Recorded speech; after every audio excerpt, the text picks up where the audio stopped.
के मार्गदर्शक परिषदीय भीखपुर डॉक्टर कौनसी राव जी और डॉक्टर अम्बेडकर जन कल्याण समिति के सभी पदाधिकारी और आज जयंती में बैठे सभी बौद्ध समाज के लोगों, आप सभी को नमो बुद्धाय जय भीम।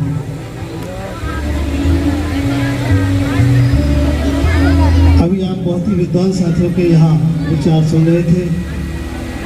बाबा साहब की जयंती पर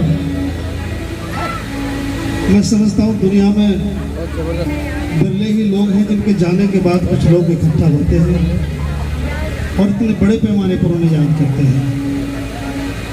मुझे देखकर लगता है कि जरूर बाबा साहब अम्बेडकर ने कोई बड़ा काम किया है जो तमाम दुनिया में उनके चाहने वाले कितने बड़े पैमाने पर उनको श्रद्धांजलि देते हैं, जयंती मनाते हैं। और आज बाबा साहब अम्बेडकर 133 साल के हो रहे हैं। भारत में नहीं, तमाम दुनिया में बाबा साहब की जयंती मनाई जा रही है और बाबा साहब के जाने के बाद 68वां साल है जिसकी हम जयंती मना रहे हैं। सामान्य साथियों, इस मंच पर भी मैंने 2-3 बातें देखी। मैं अपनी बात चर्चा करने से पहले मैं उनका थोड़ा सा आपको संज्ञान में लाना चाहूँगा।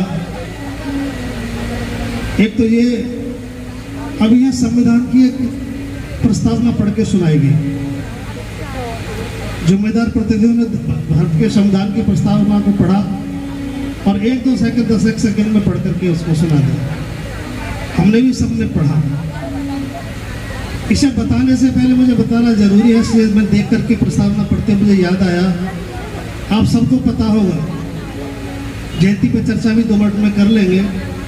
अभी जो लोग मंच से संविधान की प्रस्तावना पढ़ रहे थे, मैं भी पढ़ने वालों में था। अभी कुछ दिन पहले दिल्ली में बाबा साहब की जो जयंती, जो स्वतंत्रता दिवस मनाया गया, तो भारत सरकार ने बाबा साहब की झांकी निकाली। बाबा साहब इस तरह खड़े थे, संविधान भी रखा था और राजपथ पर वो झांकी निकल रही थी। सारे देश ने बड़ी प्रशंसा की। मैं ये जो भी पढ़ा था उसके संदर्भ मुझे घटना याद है। सारे देश ने प्रशंसा करी कि देखिए भारत सरकार ने बाबा साहब अम्बेडकर की कितनी सुंदर झांकी निकाली है, और मैंने भी उसको देखा। सामान्य साथियों, बाबा साहब अम्बेडकर के साथ इतना बड़ा अन्याय कह सकते हैं या इतना बड़ा मजाक कह सकते हैं। मुझे बिल्कुल वो झांकी देखकर ऐसा लगा जैसे भारत सरकार कह रही हो कि लो डॉक्टर अम्बेडकर, तुम्हारे जाने के 7 साल बाद भी हमने, तुम्हारी लाख कोशिश करने के बाद भी हमने इस देश में तुम्हारी धन धरती का बंटवारा नहीं किया। बाबा साहब आपको 26 जनवरी बधाई। जैसे कह रहे हो बाबा साहब अम्बेडकर, तुम्हारी लाख कोशिश के बाद, आरक्षण देने के बाद भी मैंने तुम्हारी कौम की हिस्सेदारी नहीं होने दी। बाबा साहब आपको 26 जनवरी पर बहुत बहुत बधाई। बाबा साहब डॉक्टर अम्बेडकर, तुम्हारे संविधान में मताधिकार देने के बाद भी 60 साल तक हमने तुम्हारी सरकार इस देश में नहीं बनने दी। बाबा साहब आपको 26 जनवरी की मुबारकबाद। बाबा साहब डॉक्टर अम्बेडकर, हमने तुम्हें संविधान में धर्म की स्वतंत्रता देने के बाद भी 60 साल तक तुम्हारी कौम को बुद्धिज्म में नहीं जाने दिया। बाबा साहब अम्बेडकर को 26 जनवरी की बधाई। मुझे लगा कि आज 60 साल के बाद बाबा साहब अम्बेडकर के साथ ऐसा हो रहा है, और मैं आज ये बात आपसे पूछ रहा हूँ। आओ, गाजियाबाद के सम्मानित लोगों, आपको बहुत बहुत बधाई।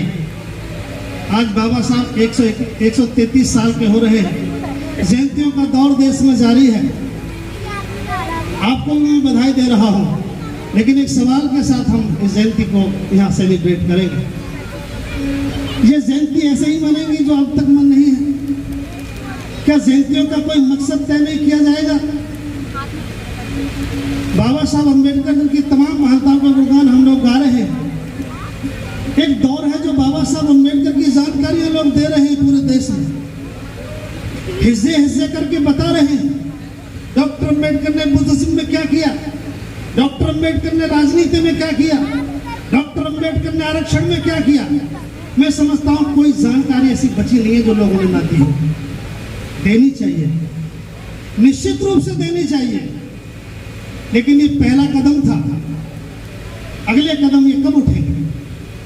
क्या इसके बाद जयंती पर बताने के बाद फिर करने का दौर कब शुरू होगा? जो बुद्धिज्म बता रहे, बुद्धिज्म को बताने के बाद बुद्धिज्म में क्या होना चाहिए, ये दौर कब शुरू होगा? संबोधनों के बाद गवाही देने का सिलसिला कब शुरू होगा कि डॉक्टर बाबा साहब अम्बेडकर ने ये किया, ये बात मेरी समझ में आई, मैं घोषणा कर रहा हूँ, आज मैंने ये बात स्वीकार की। गवाही कब शुरू होगी इस देश में?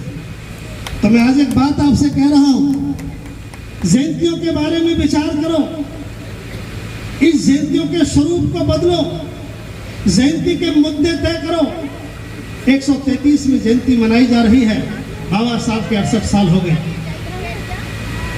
कोई मकसद जयंती का एक तो तय करो जो देश में कहा जा सके कि जब पहली जयंती मनी थी और जो आज की जयंती मनी है, दोनों जयंतियों में क्या तो खोया और क्या पाया, इसका हिसाब किताब नहीं करोगे तो जयंतियों का मामला है क्या?